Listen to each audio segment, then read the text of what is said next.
What's up, y'all? I am back for another video. Sorry, I'm sweating so much. It's fucking hot. Today I am gonna be listing my 8 favorite movies from 1993. And 93 was a big change because after obviously the number one movie of the year, Jurassic Park, changed a lot of how film worked. Because this was when, after this point, I would really say, like, y'all know I'm a big slasher guy, but slashers kind of started going on the downturn a bit. 'Cause, I mean, yeah, we had Freddy's Dead, which was dog shit, and then this year, which obviously this movie's not gonna be on the list, Jason Goes to Hell, that was bad. Wes Craven's New Nightmare was good, but that didn't necessarily bring slashers back. And I like Halloween 6, but that wasn't well received. So it wasn't until really 96 with that first Scream was when slashers made a comeback. Because Jurassic Park, with the whole special effects, more movies wanted to be like that. That's why you got a lot of like the Water Worlds, Stargates, like these big crazy effects heavy movies, because that was a new technology at the time, and it's understandable. So, but yeah, I was managed to find 8 films. I mean, I had to mention The Fugitive. That's gonna be on the list. Demolition Man, Cliffhanger. I mean, I know that's not one of Stallone's best movies, but it's a fun one. Like, yeah, there's a couple. Like, I feel like 97, 93, sorry, had some good ones. And, like, yeah, we're firmly into the 90s now. Like, this is, I mean, grunge in terms of music is probably at its dominant. Like, I love hair metal, but hair metal is almost like on its way out, and it was mainly grunge, and, like, that really took over for the rock section, and then rap obviously was big at this time because Tupac was like at the height of his career at this point. So just 93 was all around a good year. Next year's 94. I think that one could be another potential big list just because like Pulp Fiction, The Crow, Lion King, Natural Born Killers, I think was 94 also.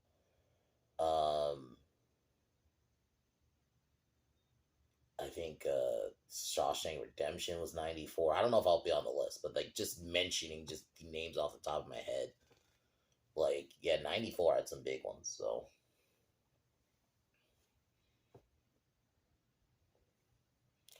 But yeah, so I can't wait to get to that. But 93 was fun. Tomorrow we'll be doing Tomorrow Never Dies. I technically watched the last because I was supposed to review it last Tuesday, but I'm for sure reviewing it tomorrow. And I don't mind watching it again. It was good. I love seeing him and Michelle Yeoh. Michelle Yeoh is great in this. So is Terry Hatcher.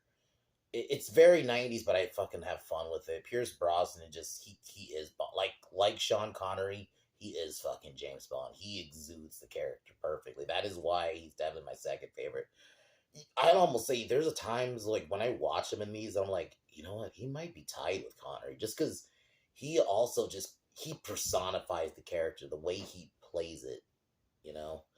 Um, that so I can't wait to talk about that. That was actually my favorite Bond, or at least Brosnan Bond, for a while before Goldeneye. But yeah, other than that, we'll get started here. Yeah, let's get started on my 1993 list.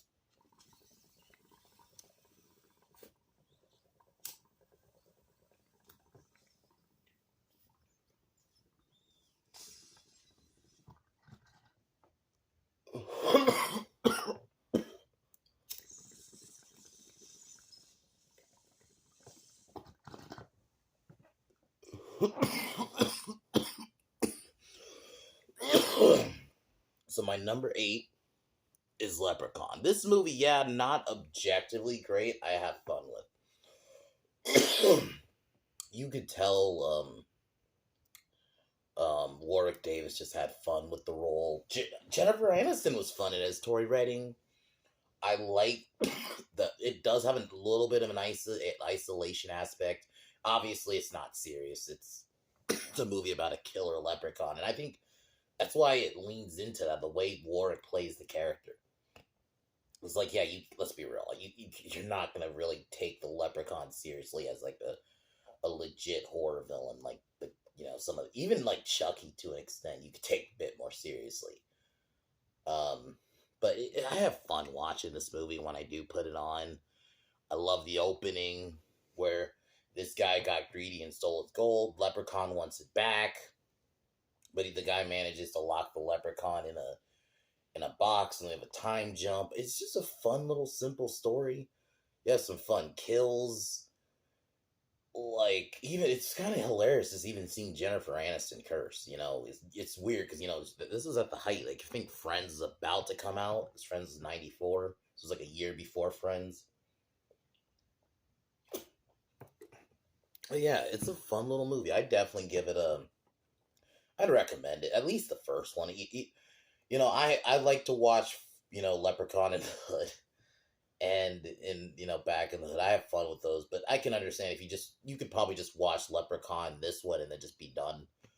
But maybe two. Two is actually not bad. So I'd maybe even throw two in there. But yeah. So that's my number 8. My number 7, The Fugitive with Harrison Ford. One of my favorite, not Star Wars or Indiana Jones roles for Harrison Ford. Him as Richard Kimball finding his wife murdered, and he has to try to, but unfortunately he gets framed for it. And while being transported, because he's sentenced to death and all that. And that's the thing about this movie too. You feel bad for Richard because he loved his wife and he finds her murdered. Somebody else did it, but you get framed for it. And the thing that put me on to this movie was I actually saw U.S. Marshals first, which also had Tommy Lee Jones. It basically kind of had a similar premise. But yeah, after watching that, I watched him in this, and man, Tommy Lee Jones in this. Like, while I love Harrison Ford, I think Tommy Lee Jones is the VIP. Him as Samuel. The I don't care scene is just so fucking hilarious. It's a great little action movie. It's a great chase movie. All the chase scenes where everybody sees Richard and Richard gets away. It's a fun chase flick. Like, you want Richard to get away and you want him. So basically, he has to try to prove himself innocent while also being chased. I think it's a nice mix. Very simple story. The score even is pretty fun. I put this on at least every now and then. It's a fun movie from this late '90s or early '90s. I think Harrison Ford actually had. If we're gonna go like purely acting, I think this is probably one of his best roles. I thought he acted his ass off in this.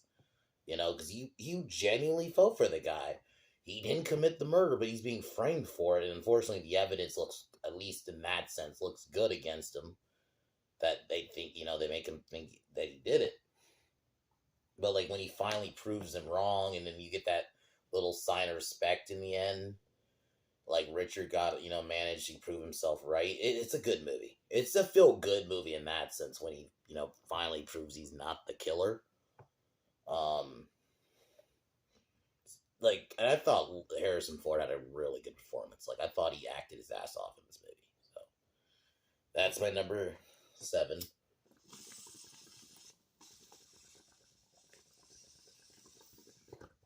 My number 6.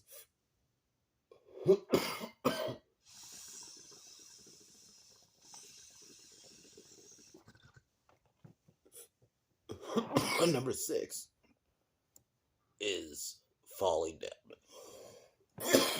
This movie, I'll admit, this is one I don't put on all the time. Because it is one of those kind of hard watches. Ben Foster's having a bad day. He's about to get divorced. He's about to lose his job.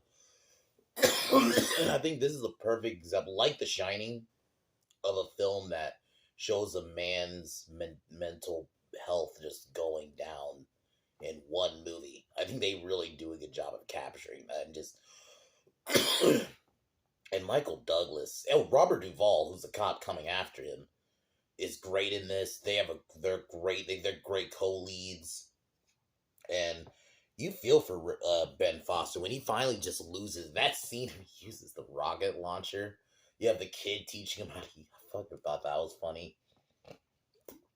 Kills the store owner guy, like the skinhead looking dude. Yeah, it's one of those movies too. Yeah, it's pretty non-PC. They say a lot of slurs. They do.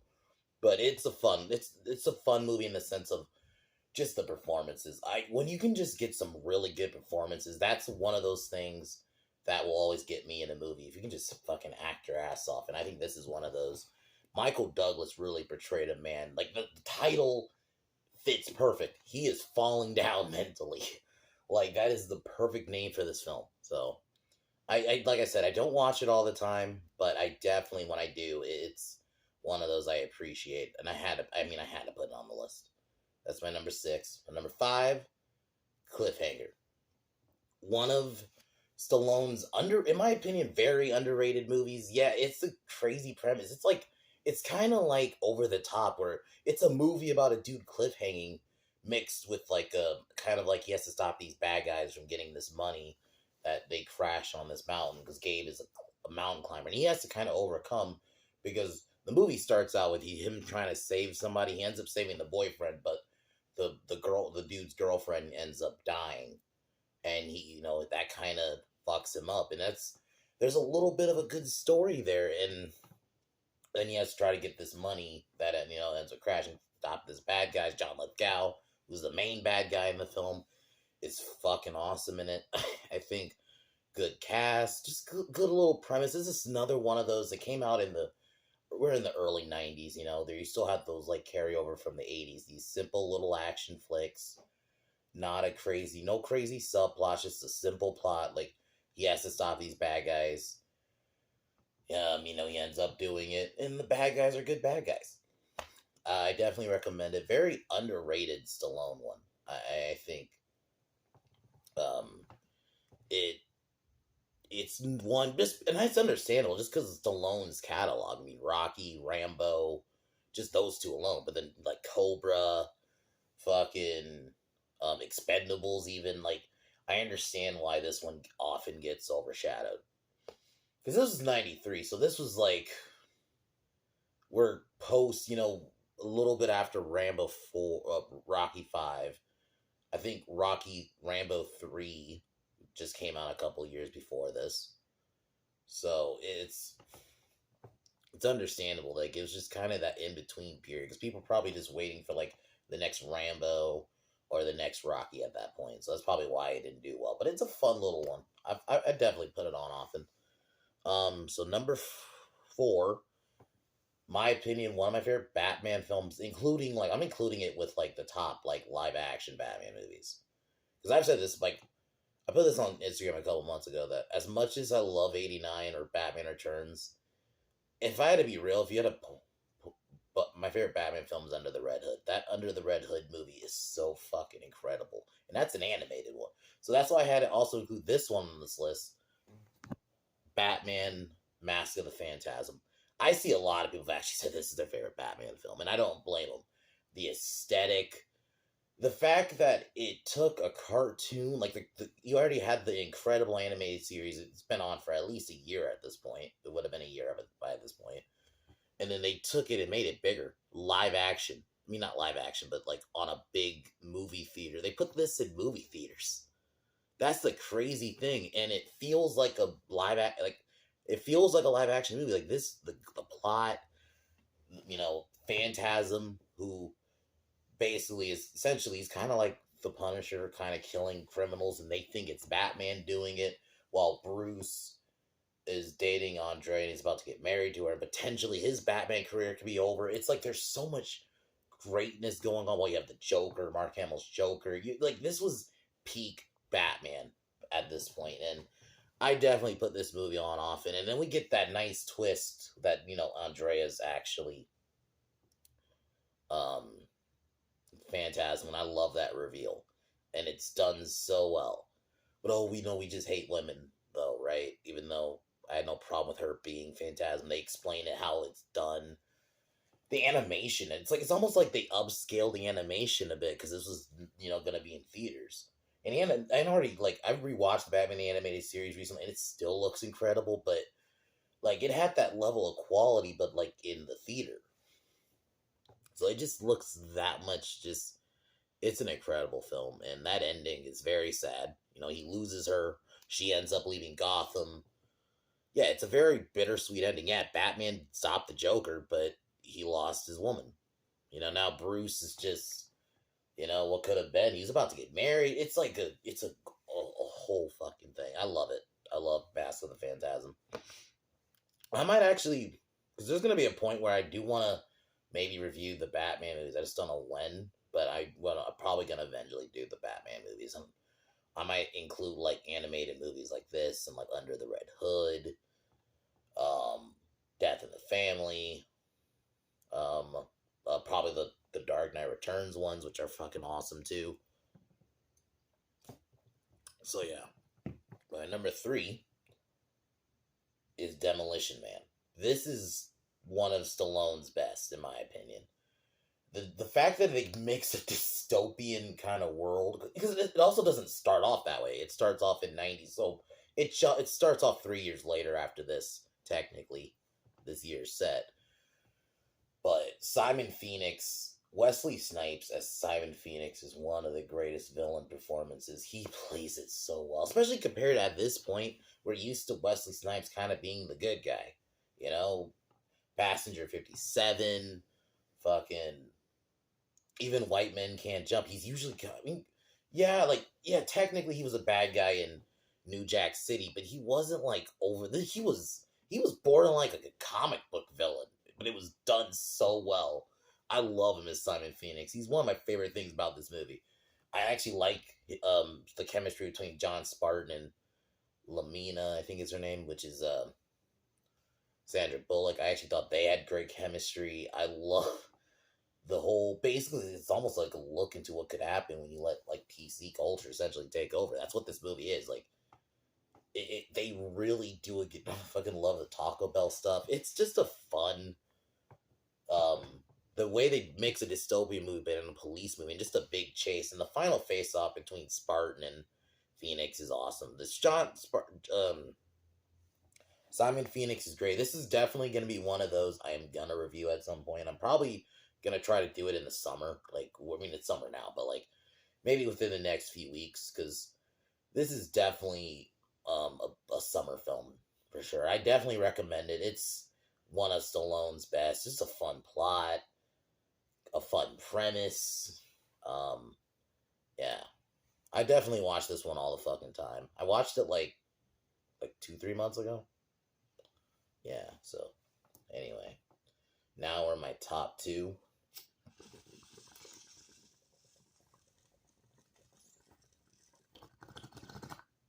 My number 2 is Last Action Hero. In my opinion, one of my favorite Schwarzenegger films, very underrated. Unfortunately, and obviously this is actually going to tie into my number 1, why this didn't do well. It came out literally, I think a couple days after Jurassic Park, and that film, and I'm going to get to it. I've said it before. It's a historical film. It changed film. So, unfortunately, this came out after, and it was just it's another Schwarzenegger, which, it's unfortunate, because it's a fucking great premise. The fact that it's actually set in the real world, and Arnold Schwarzenegger is an actor, it's good meta, but it's not over the top meta. It still feels like a movie, but it's meta. And then Danny gets transported to the movie world, the fucking scene where you see the Terminator 2 poster, but it's fucking Sylvester Stallone, is one of my favorite scenes. It makes me almost I kind of would not mind seeing a version in a multiverse world where that actually exists. I actually would not mind watching that. But the way it just name drops real life characters. Charles Dance as Mr. Benedict is fucking great. I watch this one all the fucking time. This is, and I think also it probably didn't do well because this is right after a couple years after Terminator 2, and that's how great that one was. I wonder if people just didn't appreciate this at the time, which sucks, because this was a good one. This is a fun one, how they could take, and Ian McKellen even cameos in it in the end. And the way it spoofs on action films, but it also appreciates those same films too. Even the scene where Arnold, the way they may have Arnold, as Jack talking to actual Arnold, the actor, it was well done. for the time. And yeah, I watch this one all the fucking time. Like I said, I'm not gonna lie. I probably watch it a bit too much.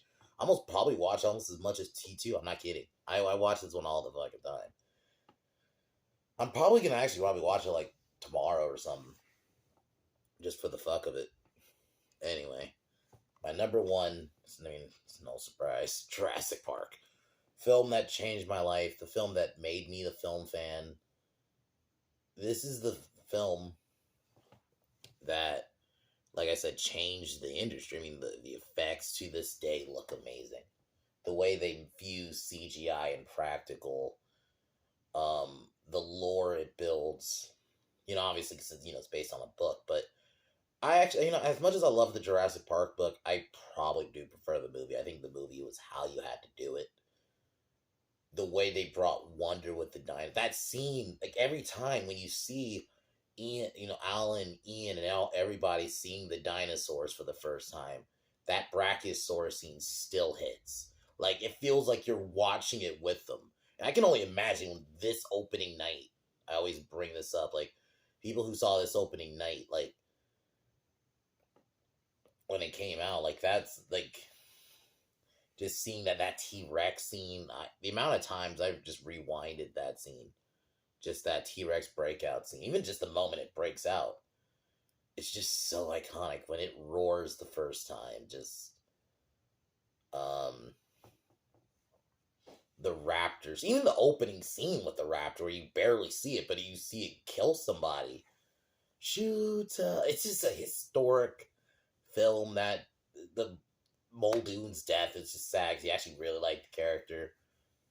That ending scene is just always that kitchen scene. Before I get to the ending scene, that kitchen scene is so fucking awesome. Like the horror, because the raptors, like, you think about it, they can get in open doors. They can actually get inside compared to the T-Rex, which at least if you can kind of run into cover, the T-Rex can't fit into said cover. The raptors can. And just that screech, even their roar is iconic. And I mean, the Dilophosaurus scene, the music, just everything about this movie. I mean, I've talked about it, and the amount of times I've talked about this movie and watched it is crazy. There's a reason I've picked this one as my favorite film of all time, and so I don't want to go too into it. I feel like I've talked about this movie a lot, but yeah, y'all know I love this movie. There's no other answer for my favorite movie of 1993 besides this one. So anyway, can't wait to get to 1994. I'm fucking loving this series, guys. And yeah, it's fun to talk about positive stuff. Like I said, I've wanted to do something like this where I list my favorite movies. I just didn't know and wanted to know how to incorporate it in my channel at the time, but I should have just did it because this is just fun. So anyway, I can't wait to get to 94. Tomorrow, I just wanted to say tomorrow twice. I'm going to be reviewing Tomorrow Never Dies on Tuesday, or tomorrow. Wednesday, Braveheart, which I can't wait to talk about and watch. I haven't watched Braveheart in a minute, so that's going to be fun one to talk about. And I feel like it's only right, since we just watched The Patriot. It makes sense to review that right after, so. It's almost like you almost have to watch them together in a way. Because those are, to me, two of his best, like, historic. Granted, yeah, Braveheart's not historically accurate, obviously, but it's just a fun fucking movie. One of Mel Gibson's best fucking roles of all time, so. Anyway, let's get started. I'm gonna cheers and I'll talk to y'all tomorrow.